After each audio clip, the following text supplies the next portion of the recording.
देश में पहली इच्छा मृत्यु की प्रक्रिया की शुरुआत हुई है।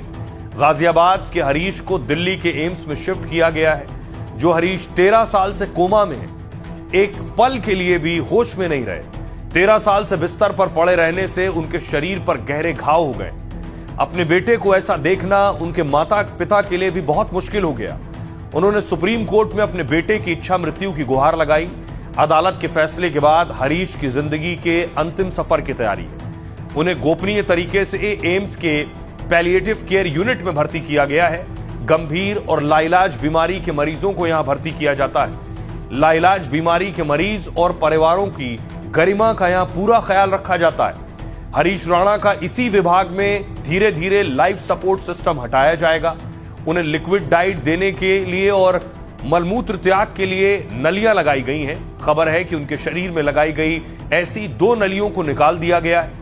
धीरे धीरे हरीश को पूरी तरह सामान्य शारीरिक अवस्था में लाया जाएगा और डॉक्टर कोई नई दवा भी उसे नहीं देंगे और जिनके सहारे वो जिंदा हैं उन्हें हटा देंगे। इसके बाद जितने समय तक प्राकृतिक रूप से सांसें चलेंगी वो जिंदा रहेंगे। हालांकि इसके लिए कोई तय समय सीमा नहीं है कि कब तक ये होगा और फिर मौत होने के बाद हरीश की डेड बॉडी परिवार को सौंप दी जाएगी।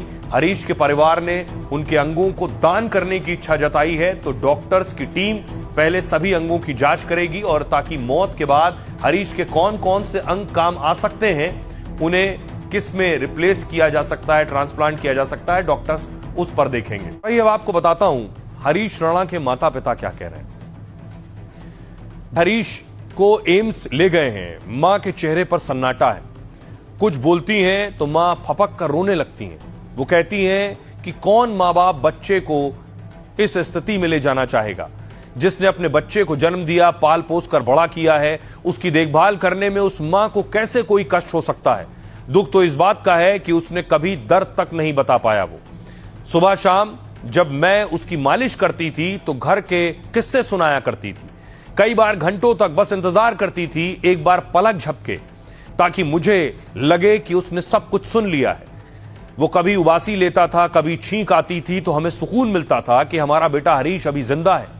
हम यही चाहते हैं कि हमारा बेटा जहां भी रहे, जिस परलोक में रहे, हमेशा हम उसे भूल नहीं पाएंगे। पिता कह रहे हैं 13 साल में हमने जो देखा वो किसी को देखने को ना मिले। इतने सालों में हरीश ने बिस्तर पर जो समय काटा है वो नरक जैसा है। वो न बोल सकते हैं, न हिल सकते हैं। बिस्तर पर उसे जख्म तक हो गए। हरीश को सांस लेने, खाना खिलाने, शौच तक नली लगाई गई है। पूरा परिवार उसके साथ, लेकिन अब इस घड़ी में समझ नहीं आ रहा है कि किस प्रकार की प्रतिक्रिया देनी है। मेरी उम्र 62 साल है, मेरी पत्नी की उम्र करीब 60 साल है। हमने कोर्ट का रुख तब किया जब हमें एहसास हुआ कि हमारे बेटे की हालत अब संभालने लायक नहीं है।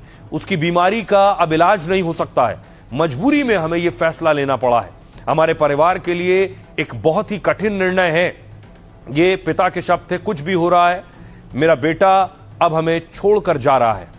राहत सिर्फ इतनी है कि उसे सम्मानजनक मृत्यु मिलेगी। 1993 में दिल्ली में जन्मे हरीश शुरू से पढ़ने में बहुत अच्छे थे।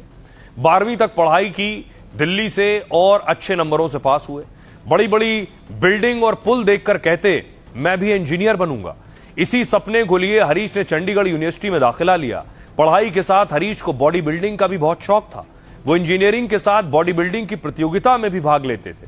कहते हैं कि मैं सिविल इंजीनियर भी बनूंगा और बॉडी बिल्डिंग भी करूंगा। हरीश राणा 2010 से अपने कॉलेज में लगातार टॉपर रहे, लेकिन 2013 में कॉलेज के आखिरी साल दर्दनाक हादसा हो गया। रक्षाबंधन पर वो अपनी बहन से मोबाइल पर बात कर रहे थे। बात करते करते अचानक वो पीजी की 4थी मंजिल से गिर गए।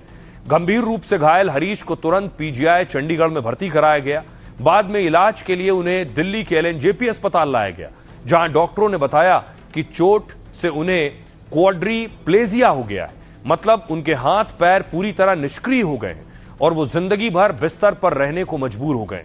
सुप्रीम कोर्ट ने पहली बार इच्छा मृत्यु की इजाजत दी है। गाजियाबाद के रहने वाले हरीश राणा को इच्छा मृत्यु की अनुमति दी। हरीश के माता पिता ने सुप्रीम कोर्ट में याचिका दी थी और परिवार के मुताबिक बेटे के इलाज के लिए अपनी संपत्ति तक बेच दी परिवार ने। लेकिन अब आर्थिक बोझ बढ़ता जा रहा है, साथ ही बेटे की तकलीफ भी देखी नहीं जाती है। हरीश को जिंदा रखने के लिए बाहरी लाइफ सपोर्ट दिया जा रहा है। वो ना कुछ बोल सकते हैं और ना ही महसूस कर सकते हैं। हरीश पूरी तरह से फीडिंग ट्यूब पर निर्भर है, वो वेंटिलेटर सपोर्ट पर निर्भर है और रिकवरी की कोई गुंजाइश नहीं है। माता पिता ने 3 साल पहले कोर्ट से इच्छा मृत्यु मांगी थी। जस्टिस जेबी पारदीवाला और केवी विश्वनाथन ने फैसला सुनाया।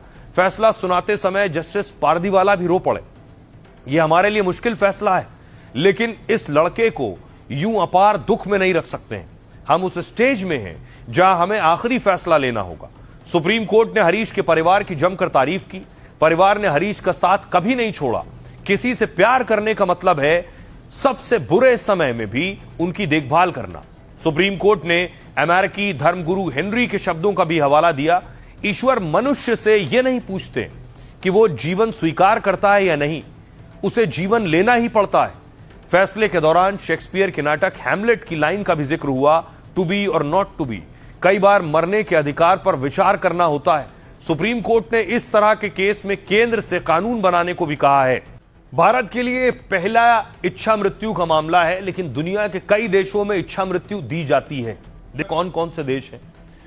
दुनिया के कई देशों में, जिनमें स्विट्जरलैंड है, स्विट्जरलैंड के अलावा नीदरलैंड्स है, बेल्जियम में इच्छा मृत्यु दी जाती है, कनाडा में इच्छा मृत्यु लीगल है, ऑस्ट्रेलिया उनमें शामिल है, कोलंबिया है, स्पेन शामिल है, स्पेन के अलावा न्यूजीलैंड, पुर्तगाल और इक्वाडोर, ये वो देश हैं जहां इच्छा मृत्यु दी जाती है। अब आपको बताऊं कि आखिर इन देशों में भी अलग अलग प्रक्रिया है, किस तरह से इच्छा मृत्यु दी जाती है इन देशों में, ये आपको बताता हूं। सबसे पहले स्विट्जरलैंड।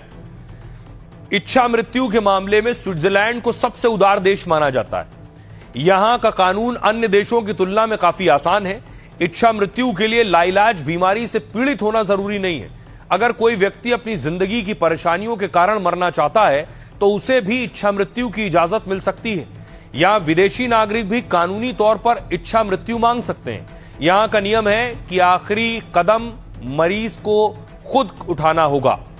नीदरलैंड्स और बेल्जियम में देखिए, इन देशों में जिन्होंने सबसे पहले इच्छा मृत्यु को कानून बनाया है, यहां डॉक्टर खुद मरीज को घातक दवा का इंजेक्शन दे सकते हैं। हालांकि यहां के नियम स्विट्जरलैंड से ज्यादा सख्त हैं, क्योंकि इच्छा मृत्यु के लिए मरीज को असहनीय पीड़ा में होना चाहिए। मेडिकल बोर्ड को यकीन दिलाना होता है कि सुधार की कोई गुंजाइश नहीं है। इच्छा मृत्यु के लिए यहां लंबी कानूनी प्रक्रिया से गुजरना पड़ता है। कनाडा में मेड के तहत इच्छा मृत्यु का प्रावधान है। अगर कोई व्यक्ति लाइलाज बीमारी या असहनीय दर्द से पीड़ित है तो उसे इच्छा मृत्यु की इजाजत मिल सकती है। यहां डॉक्टर द्वारा जहर का इंजेक्शन लगाया जा सकता है। इस प्रक्रिया को एक्टिव यूथेनेशिया कहा जाता है। भारत में पहली इच्छा मृत्यु पैसिव यूथेनेशिया के तहत मंजूर हुई है।